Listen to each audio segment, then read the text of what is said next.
بسم الله الرحمن الرحيم الحمد لله رب العالمين وبه نستعين والحمد لله الذي هدانا لهذا وما كنا لنهتدي لولا أن هدانا الله لقد جاءت رسل ربنا بالحق الصلاة والسلام والتحية والإكرام على النبي الأمي القرشي البدر التهامي سيد الثقلين ونبي الحرمين وإمام القبلتين وجد الحسن والحسين أبي القاسم المصطفى محمد اللهم صل على محمد وآل محمد وعلى آله الطيبين الطاهرين المعصومين المرحومين المنتخبين المنتجبين الذين أذهب الله عنهم الرجس وطهرهم تطهيرا اللهم صل على محمد ولعنة الله على أعدائهم ومنكر فضائلهم وعظمتهم والشاكين في مناقبهم أجمعين من الآن إلى قيام يوم الدين وبعد يوم الدين آمين يا رب العالمين بحق طه وياسين وآله الغر الميامين أما بعد فقد قال إمامنا الصادق عليه الصلاة والسلام بسم الله الرحمن الرحيم والله إن لأمي الأباس منزلة يوم القيامة يغبطه الأنبياء والمرسلون صلى الله عليه وسلم. حضرات ناظرین جو اس وقت ہمارے اس غازی چینل کو دیکھ رہے ہیں ان کی خدمت میں 8 محرم کی مناسبت سے تسلیت اور تعزیت پیش کرتا ہوں اور پوری غازیوں ٹیم کو اس دعا سے نوازتا ہوں کہ پروردگار ان کے اس خدمت ادا کے جذبے میں روز بروز اضافہ فرمائے. اس عالمی وبا کے زمانے میں نوجوانوں نے کم از کم یہ کام کیا کہ مومنین کے لیے گھر بیٹھے ہوئے آزادی کا اہتمام کیا. آج محرم کی 8 تاریخ ہے جو سرکار وفا حضرت ابی الفضل عباس علیہ تحیات والثناء سے منظور ہے. اس لیے آج کی اس تقریر میں ہم گفتگو کریں گے صرف مولا عباس علیہ السلام کے حوالے سے. یوں تو دنیا میں نہ معلوم کتنے افراد ایسے ہیں کہ جو آئے اور کچھ کارنامے کیے انہوں نے, کچھ دنوں تک ان کے کارنامے بھی باقی رہے, ان کے نام بھی باقی رہے, لیکن یہ انفرادیت شہدائے کربلا کی ہے. اور شہدائے کربلا میں بھی سرکار ابو الفضل عباس علیہ السلام کو مرکزی حیثیت حاصل ہے کہ کسی کو نہیں حاصل. اس لیے حامل لوائے حسینی کا نام ہے عباس ابن علی, تمنائے مولائے کائنات کا نام ہے عباس, اہل حرم کی ڈھارس کا نام ہے عباس. اور ایک انفرادیت اور خصوصیت مولا عباس علیہ السلام کی یہ بھی ہے کہ جناب سیدہ سے لے کر آخری امام تک ہر معصوم نے جناب عباس علیہ السلام کے سلسلے میں کچھ نہ کچھ ارشاد فرمایا. ان کے فضائل کے سلسلے میں, ان کے مناقب کے سلسلے میں, ان کے مسائل کے سلسلے میں یہ شرف کم نہیں ہے کہ جس کو تمام معصومین اپنی زبان سے جس کی تعریف اور توصیف کریں اس کو عباس کہتے ہیں.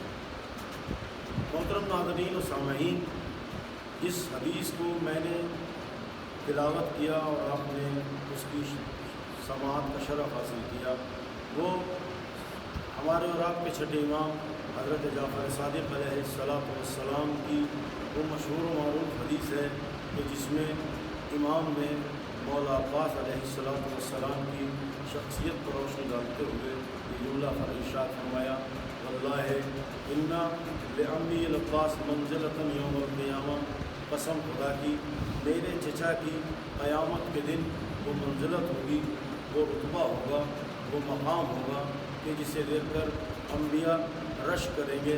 اہل علم حضرات اس جملے کو بخوبی سمجھ سکتے ہیں کہ عربی میں دو لفظ ہیں، ایک حسد، ایک غبطہ۔ حسد جو انسان حسد کرتا ہے وہ محسود علیہ، یعنی جس سے حسد رکھتا ہے، اس کی نعمتوں کا زوال چاہتا ہے، وہ نعمتیں زائل ہونا چاہتا ہے، چاہے وہ نعمت دولت کی شکل میں ہو، چاہے وہ نعمت شہرت کی شکل میں ہو، چاہے وہ نعمت منصب اور عہدے کی شکل میں ہو، کسی بھی شکل میں وہ نعمت ہو، حاسد اس نعمت کا زوال چاہتا ہے۔ اگر کسی کی اولاد پسند نہیں ہے تو چاہتا ہے کہ اس کی اولاد ختم ہو جائے، کسی کی دولت سے جلن حسد ہے تو چاہتا ہے کہ اس کی یہ دولت ختم ہو جائے، کسی کے عہدے اور منصب سے اگر حسد کرتا ہے تو انسان یہ چاہتا ہے کہ اس کا عہدہ اور منصب ختم ہو جائے۔ حسد کرنے والے کو اس سے غرض نہیں کہ یہ عہدہ، یہ منصب، یہ شہرت، یہ نعمت زائل ہو کر، تمام ہو کر کہاں جائے گی، کس کے پاس جائے گی، وہ صرف اور صرف زوال نعمت چاہتا ہے، زوال شہرت چاہتا ہے۔ تو یہ حاسد کی تعریف ہے۔ لیکن غبطہ جسے غبطہ کہتے ہیں، اس کا ترجمہ ہماری زبان میں رشک کیا جاتا ہے۔ رشک کا مطلب یہ نہیں ہوتا کہ زوال نعمت ہو، بلکہ رشک کا مطلب یہ ہوتا ہے کہ جو انسان رشک کرتا ہے وہ یہ چاہتا ہے کہ پروردگار تو نے اسے یہ شہرت دی ہے، مجھے بھی یہ شہرت دے دے، تو نے جو اسے یہ منصب دیا ہے مجھے بھی منصب دے دے، تو نے اسے دولت دی ہے مجھے بھی دولت دے دے، تو نے اسے عہدہ دیا ہے مجھے بھی عہدہ دے دے۔ تو یہ رشک کرنے والا چاہتا ہے، یعنی وہ یہ چاہتا ہے کہ اس کے پاس بھی باقی رہے، مجھے بھی مل جائے۔ لیکن یہ ہوتا جب ہے کہ جب رشک کرنے والے کے پاس وہ چیز خود موجود نہ ہو۔ اس لیے کہ اگر پہلے سے وہ چیز موجود ہے تو رشک کی کوئی معنی نہیں ہے، غبطے کے کوئی معنی نہیں ہے۔ پہلے سے اگر چیز نہیں ہے تب چاہتا ہے انسان کہ یہ چیز مجھے بھی مل جائے، اسے دی ہے پروردگار اولاد مجھے بھی دے دے، اسے دولت دی ہے مجھے بھی دولت دے دے۔ اب امام صادق علیہ السلام کا اس مختصر سی تمہید کے بعد وہ جملہ کہ جس کی تلاوت کا شرف میں نے حاصل کیا، یا غبطہ الانبیاء، کہ جس کے اوپر انبیاء غبطہ کریں گے، انبیاء رشک کریں گے، اس کا مطلب یہ ہے کوئی عہدہ سرکار وفا حضرت ابی الفضل عباس علیہ السلام کے پاس ایسا ہے، کوئی منصب، کوئی عہدہ، کوئی رتبہ ایسا ہے کہ جو انبیاء کے پاس نہیں ہے۔ آئیے تاریخ کا جائزہ لیں، کیا کیا منصب ہیں حضرت عباس علیہ السلام کے۔ ان مناصب میں سے ایک منصب مولا عباس علیہ السلام کا، مولا عباس کے القاب پر آپ نگاہ ڈالیے۔ مولا عباس کے القاب میں سے ایک لقب ہے قمر بنی ہاشم۔ قمر بنی ہاشم یعنی بنی ہاشم کا چاند۔ عزیزان گرامی، یہ اس خاندان کا طرہ امتیاز ہے بنی ہاشم کا، کہ جب سے یہ سلسلہ چلا ہے اس خاندان میں کوئی نہ کوئی جناب قصی سے لے کر جناب ابو طالب تک، کوئی نہ کوئی جناب مولا کائنات تک، کوئی نہ کوئی ایک اپنے اس خاندان میں ایک نہ ایک فرد قمر بدر اس نام سے، اس لقب سے موصوف یا ملقب ہوتی رہی۔ عزیزان گرامی، میرے محترم ناظرین، آپ اگر محسوس کر سکیں جناب عبداللہ کو کیا کہا گیا، والد جناب رسول اسلام کو کیا کہا گیا، بدر بطا کہا گیا، جناب عبد المطلب کو بدر کہا گیا۔ اس کا مطلب یہ ہے ایک سلسلہ ہے کہ جو قمریت کا سلسلہ ہے، لیکن کسی کو علاقے کا بدر کہہ دیا گیا، کسی کو زمانے کا بدر کہہ دیا گیا، تمام خاندان کا قمر کسی کو نہیں کہا گیا۔ یہ عباسی کی فضیلت ہے کہ اتنے چاندوں کے جھرمٹ میں رہ کر خود کو اپنی قمریت کو ثابت کروا لینا، یہ عباس علیہ السلام کا کارنامہ اور ان کی صفت ہے۔ ایک ہے قمر بنی ہاشم، دوسرا لقب ہے مولا کا باب الحوائج۔ باب الحوائج وہ دروازہ کہ جہاں حاجتیں پوری ہوتی ہوں، جہاں حاجتیں پوری ہوتی ہوں۔ عزیزان گرامی، باب الحوائج اس خاندان کا تو امتیاز ہے، لیکن یہ صفت مولا عباس سے ہے کہ جب بھی باب الحوائج کہا جاتا ہے تو ہمارے ذہن مولا عباس کی طرف متوجہ ہو جاتے ہیں، جانتے ہیں کس لیے؟ اس لیے باب الحوائج کہا گیا کہ جب جناب عباس علیہ السلام کے شان قلم ہو گئے، اور شان قلم ہونے کے بعد مشکیزے کی حفاظت میں مولا عباس نے اپنی پوری جان لگا دی شان قلم ہونے کے بعد، تو پروردگار سے یہ دعا کی تھی، معبود بس میری دعا یہ ہے، میری حاجت یہ ہے، میری طلب یہ ہے کہ یہ جو پانی مشکیزے میں باقی ہے، اس پانی کو اہل حسین کے بچوں تک پہنچا دے، حسین کے اہل حرم تک پہنچا دے، اطفال حسین تک پہنچا دے۔ لیکن عزیزان گرامی، مشکیزے میں تیر لگ گیا، پانی بہہ گیا۔ مولا عباس نے آسمان کی طرف دیکھا تو پروردگار نے آواز دی، اے عباس، اگر تمہاری یہ حاجت پوری نہیں ہو سکی تو اب ہم تمہیں یہ صفت دیتے ہیں کہ اب جو بھی تم سے کچھ مانگے گا اس کی مراد پوری ہوگی، اس کی حاجت پوری ہوگی، اس کی تمنا پوری ہوگی۔ اس لیے باب الحوائج کہا جاتا ہے۔ تیسری صفت، تیسرا لقب بس یہیں سے ربط مصائب ہے۔ عزیزان گرامی، 8 محرم ہے، زیادہ مجھے فضائل نہیں پڑھنے ہیں۔ ایک لقب ہے جناب عباس علیہ السلام کا سقا۔ عزیزو، سقا اور ساقی دونوں کے معنی ہیں پلانے والے کے۔ مولا کائنات کو ساقی کوثر کہا جاتا ہے۔ ساقی کوثر مولا کائنات کو کہا جاتا ہے، کیوں؟ حوض کوثر پر جو وارد ہوگا، جو جنت میں جائے گا، وہ علی کے ہاتھ سے کوثر کا میٹھا جام لے گا، علی اسے سیراب کریں گے۔ عزیزو، کب جناب آدم سے لے کر قیامت تک جتنے بھی صاحب ایمان یا جنت کے مستحق پیدا ہوں گے، انہیں علی اپنے ہاتھوں سے جام کوثر دیں گے۔ اتنے بڑے مجمع کو، اتنی تعداد میں افراد کو پانی پلانے والے علی کو بھی ساقی کہا گیا، لیکن سقا نہیں کہا گیا۔ یہ سقایت، یہ پانی پلانا، یہ اس گھرانے کا طرز امتیاز ہے۔ یہاں تک کہ جناب ابو طالب علیہ السلام جب کعبے کے متولی تھے تو ایک ساتھ زمزم سے پانی کھارا نکلا، تو اپنے بھائی جناب عباس ابن عبد المطلب سے جناب ابو طالب نے کچھ پیسے بطور قرض لیے اور اس سے شیرینی خرید کر زمزم کے کنویں میں ڈال دی، تاکہ حاجیوں کو پانی کھارا نہ ملے، بلکہ حاجیوں کو پانی جو ملے وہ شیریں پانی ملے، حاجیوں کی پیاس بجھ جائے، حاجی سیراب ہو جائے۔ عزیزان گرامی، حضرت ابو طالب کو بھی سقا نہیں کہا گیا۔ سقا بہت زیادہ پانی پلانے والا، عباس علیہ السلام کو سقے کا لقب دیا گیا۔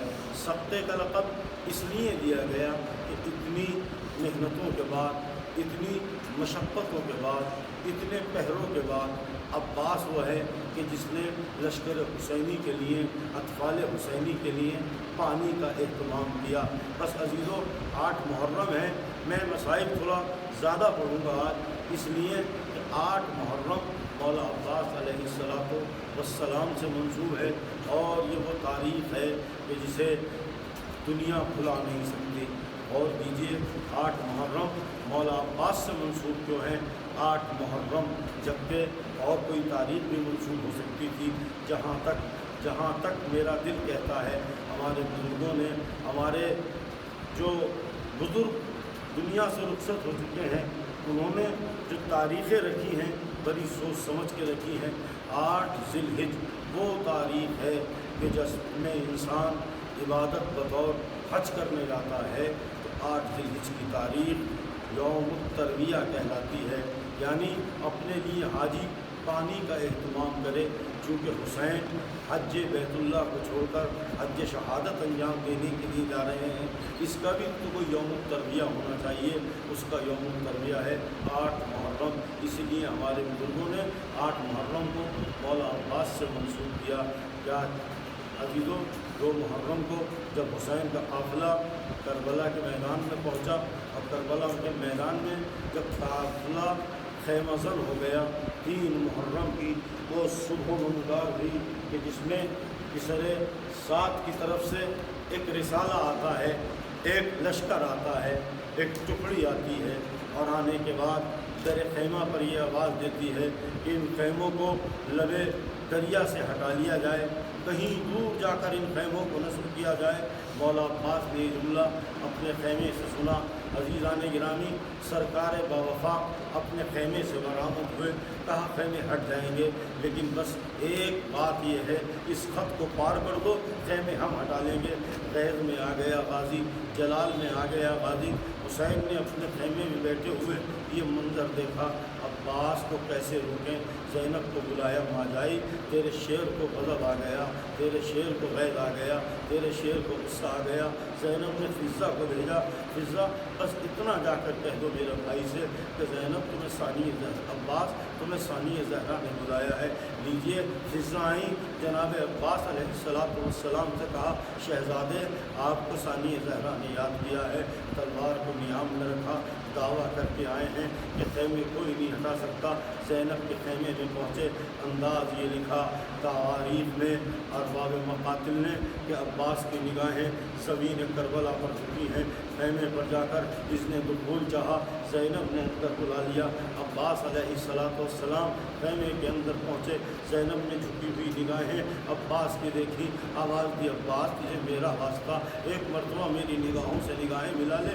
عباس نے نگاہوں سے نگاہیں ملائی، اور جب نگاہیں ملائیں زینب کہتی ہے عباس میرے شیر خیموں کو ہٹا لو۔ اب عباس اپنے خیمے سے نکلے، حسین کے خیمے کو پار کیا، اکبر کے خیمے کو پار کیا، محملوں کے مقام کو پار کیا، اپنے خیمے میں پہنچے اور ایک در سے داخل ہو کر دوسرے در سے نکلے اور اپنے ہاتھوں سے تناب خیمہ کھولتے جا رہے ہیں، آواز دے رہے ہیں ظالموں اگر میری شہزادی کا حکم نہ ہوتا تو آج یہ خیمے کوئی ہٹا نہیں سکتا تھا۔ لیجیے عباس کا ایک امتحان کربلا بھی ہو گیا۔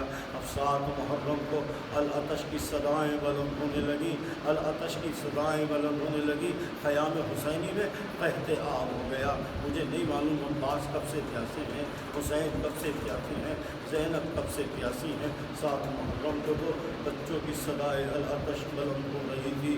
لیجیے آہستہ آہستہ شب عاشور آ گئی، شب عاشور کا وہ پرہول سناٹا کہ جس میں اصحاب حسین ذکر الہی میں مشغول ہے، حسین کے باوفا حسین کے جانثار ذکر خدا میں مشغول ہیں، آخری یاد الہی کی شب ہے۔ تو عزیزو حسین بھی ایک کام کر رہے ہیں، کبھی مسلح پر جاتے ہیں، کبھی خیموں کا جائزہ لیتے ہیں۔ عباس بھی یہ کر رہے ہیں، کبھی مسلح پر جاتے ہیں، کبھی خیمے کا جائزہ لیتے ہیں۔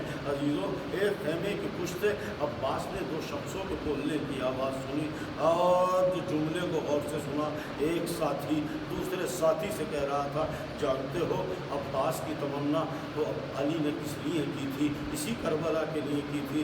عباس اپنے بلند بالا گھوڑے رہوار پر سوار تھے، ایک مرتبہ ریڑھ لگا کر دونوں اصحاب کے قریب پہنچے، آواز دی اتشجعانی، کیا تم مجھے جوش دلا رہے ہو؟ کیا تم مجھے میری شجاعت کی طرف یاد دلا رہے ہو؟ یاد رکھو تم مجھے میری شجاعت یاد دلا رہے ہو، صبح کا سورج نمودار ہونے دو، آقا سے اجازت ملنے دو، پھر بتائیں گے کہ کس لیے یاد مولا نے میرے بابا نے کس لیے تمنا کی تھی۔ اجرکم اللہ، خدا کوئی غم نہ دے۔ لیجیے عباس اب پھر چلے گئے اپنے خیمے میں، اپنے خیمے میں تھوڑی دیر عبادت الہی میں مشغول رہے، پھر دوسرے خیمے کی طرف چلے۔ اب جو خیموں کی طرف گئے تو کسی بیوی کو کچھ کہتے ہوئے دیکھا، کسی بیوی کو کچھ کہتے ہوئے دیکھا، ہر بیوی اپنا اپنا نذرانہ، اپنا اپنا ہدیہ اپنے ساتھ لیے بیٹھی ہے۔ لیکن عزیزو ایک شہزادی ہے کہ جس کے پاس کوئی ہدیہ نہیں ہے، زار و قطار ہو رہی ہے، معبود کاش میرے پاس بھی کوئی ہدیہ ہوتا تو میں بھی تیری بارگاہ میں حسین پر نثار کر دیتی۔ اجرکم اللہ، پاس خیمے میں داخل ہوئے۔ شہزادی آپ مایوس کیوں ہو رہی ہیں؟ آپ دل کیوں پورا کر رہی ہیں؟